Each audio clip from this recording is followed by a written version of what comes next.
Cinta dan kutukan di Desa Sendu. Di sebuah desa kecil bernama Sendu, tersembunyi jauh dari keramaian kota, terdapat sebuah rumah tua yang dikenal sebagai tempat tinggal dukun desa. Rumah tersebut dikelilingi oleh pohon-pohon rimbun dan suasana mistis yang menambah kesan angker. Di desa itu, tinggal seorang pemuda tampan bernama Arif.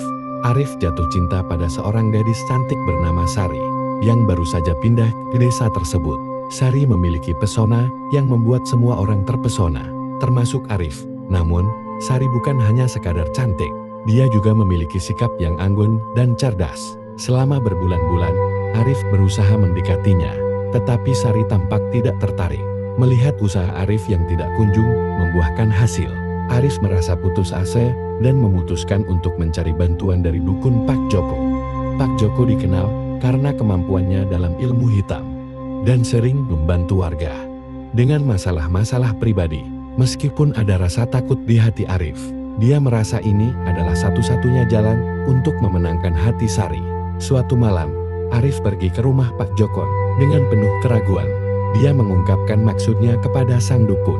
Pak Joko dengan tatapan tajam dan suara serak setuju untuk membantu Arif, tetapi memperingatkannya bahwa tindakan ini akan memiliki konsekuensi yang tak terduga. Di bawah sinar bulan purnama, Pak Joko mulai melaksanakan ritual. Dia mencampurkan berbagai ramuan dan menaburkan bubuk mistis di sekitar altar. Arif menyaksikan dengan gemetar saat Pak Joko membacakan mantra-mantra kuno. Tak lama setelah ritual selesai, Pak Joko menyerahkan selembar amulet kepada Arif dan berkata, "Gunakan ini dengan hati-hati. Cinta yang dipaksakan dapat menimbulkan penderitaan." Arif pulang dengan harapan baru, menggenggam amulet itu erat-erat.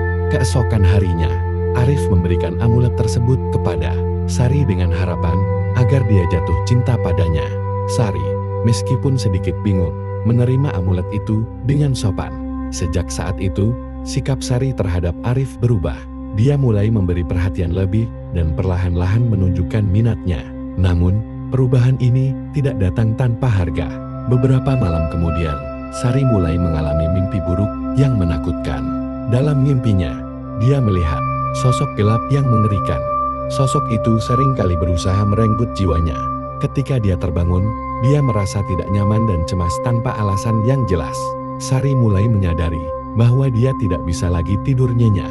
Dia merasa seperti ada sesuatu yang mengintainya dari kegelapan. Dia mencari tahu lebih lanjut tentang amulet yang diberikan Arif dan menemukan bahwa itu adalah benda yang tidak boleh digunakan untuk tujuan pribadi karena bisa membawa kutukan.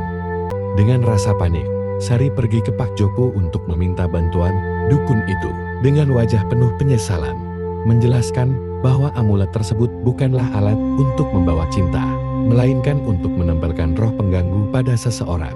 Kutukan tersebut akan membuat cinta menjadi tidak sehat dan penuh penderitaan. Pak Joko memberi Sari petunjuk untuk mengembalikan amulet dan melakukan ritual pembebasan agar kutukan itu bisa dihapus. Sari kembali ke rumahnya dan mengembalikan amulet kepada Pak Joko, serta melakukan ritual pembebasan seperti yang dianjurkan. Meskipun kutukan itu berhasil dihapus, pengalaman tersebut meninggalkan bekas trauma yang mendalam. Arif merasa sangat bersalah setelah mengetahui efek dari amulet yang dia berikan. Meskipun dia merasa bersalah, dia juga belajar bahwa cinta yang dipaksakan tidak akan pernah memberi kebahagiaan sejati. Sari, dengan tekad untuk melanjutkan hidupnya dengan cara yang lebih baik, akhirnya meninggalkan desa Sendu untuk mencari kedamaian di tempat lain.